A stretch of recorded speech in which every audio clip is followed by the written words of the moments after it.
trusted with myself and my life. This network would also be involved in the October surprise. We really can't understand that unless we understand the so-called October surprise in the 1980 election, which is, I think, unquestionably Republicans, including William Casey, who later became Reagan's head of the CIA, negotiated with the Iranians for them not to release the hostages which were being held in Iran to Carter, but to wait until the Carter was defeated and the Republicans were in.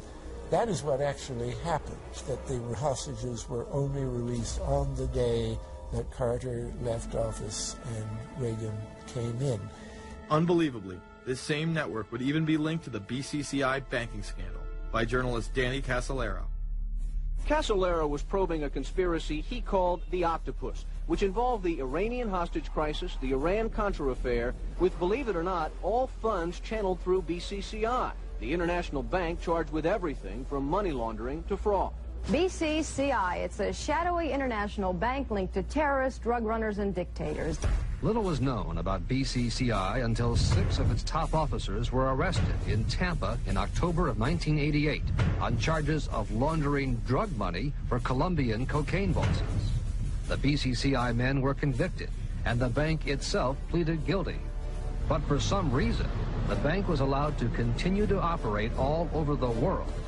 There are indications that some of the reluctance to prosecute this bank stemmed from the favors it did. For? The favors it did for intelligence services everywhere.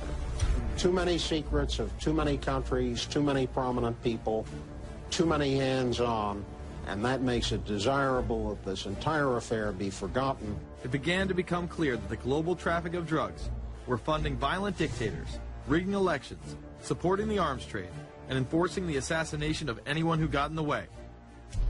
Casolaro was found dead for his efforts in exposing this network. His death, of course, ruled a suicide.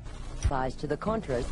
In addition to that, 3 dozen sources confirm the basic scheme. We can now report that long before that operation began, there was another operation to provide guns for the Contras, which was also against the law. In this operation, Americans and Israelis provided arms to the Contras, and then the same network smuggled drugs into the United States.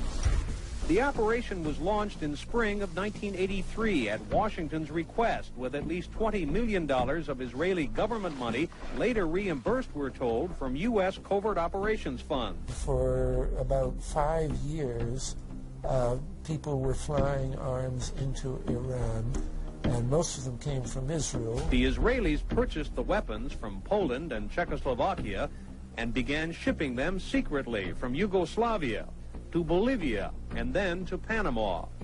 The Israeli liaison man there, this man, Michael Harari, until recently a close aide to Panama's strongman, General Manuel Noriega. You bring the ship into Colombia, you would